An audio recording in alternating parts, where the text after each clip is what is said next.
I want to get this in before the fights start. My prediction on Peter Yan. Everyone's saying Piotr. I don't know Russian myself, so I'm going to say Peter. Peter Yan versus Aljamain Sterling. Uh, Yan's going to win. Sterling is not going to win. Sterling, look, Yan, you could just tell. Ask any fighter, 90% of fighting is mental, right? Um, from everything you see, Jan fighting to the press conferences to every interview, you tell that Jan, he knows who he is, he knows his style, he knows what he needs to do when he goes in a fight. Um, Dan Hardy had a good breakdown, like he usually does on his channel, of their fighting styles, and I think the way he put it was that Jan has trimmed all the fat off his game, and that's a good way to put it. Where his fundamentals are really good boxing, good takedown defense, and he has a certain game that he wants to implement.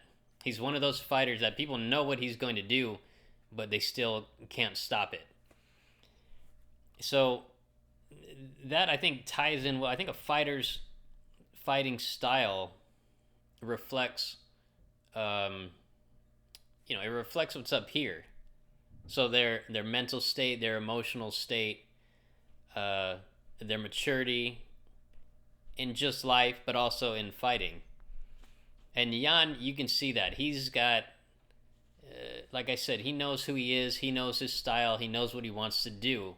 There's no there's no wondering what other people think of him. He's not self-conscious.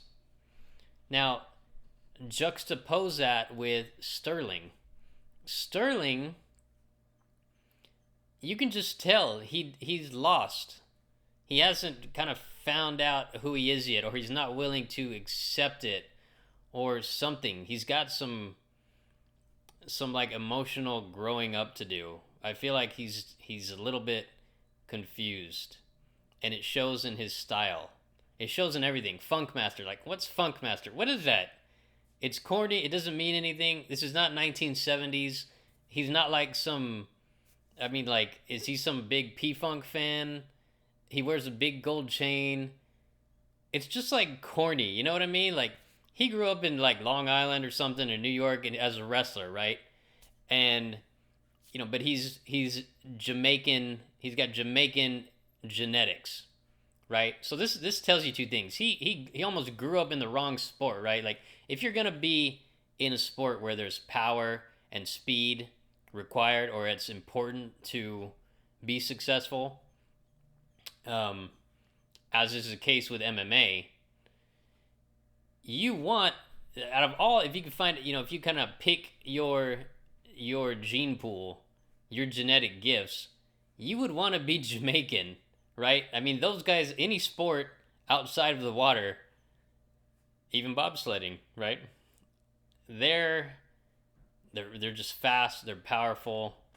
That's what you would want to start as your kind of your base for MMA, right? For MMA, you would want to be number one. Sure, you would want to be a great striker. You would want to be intelligent, but number one, you would want to be Jamaican, right? So Aljamain has that going for him, but he hasn't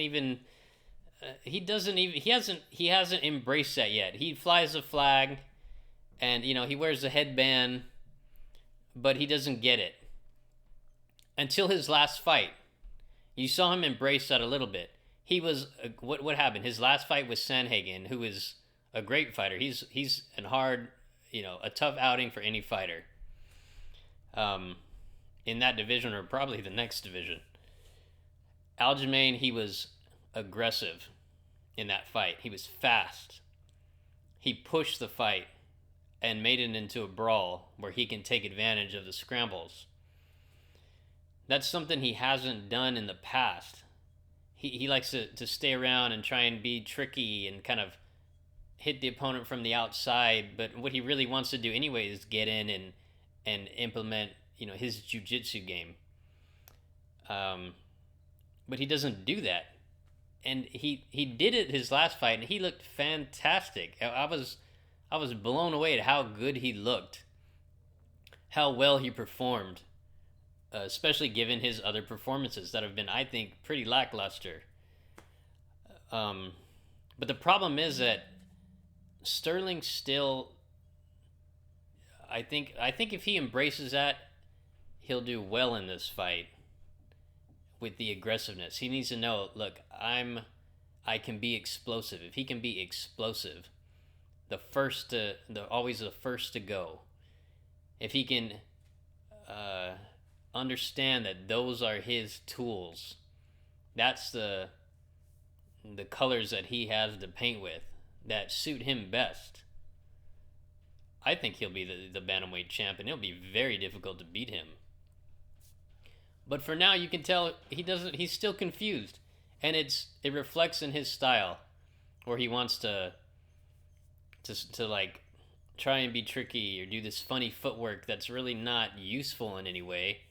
It might, be interesting or seem like it's distracting to his opponent, but when you've got an opponent like Jan who has a laser focus, who's not self-conscious, and again, like I said, you can tell from everything Sterling does, he's a little self-conscious. He's just not 100% good yet in who he is. And I think until he does that, he's going to continue to win one, lose one. But when he, I think when he embraces his genetic gifts, I think that's when he'll really shine. I think that's the type of fighter he should be. Use his speed, use his aggressiveness, his God-given athleticism, which is, above anyone else in the division.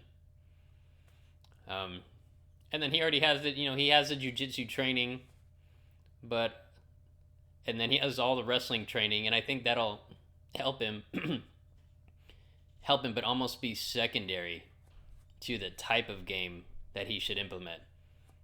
And for whatever reason, and where he's training, that hasn't been the focus, or maybe he just hasn't wanted to. I'm not sure how that happens, who kind of makes those decisions. But until then, Jan's going to take this one. It's probably going to be a TKO.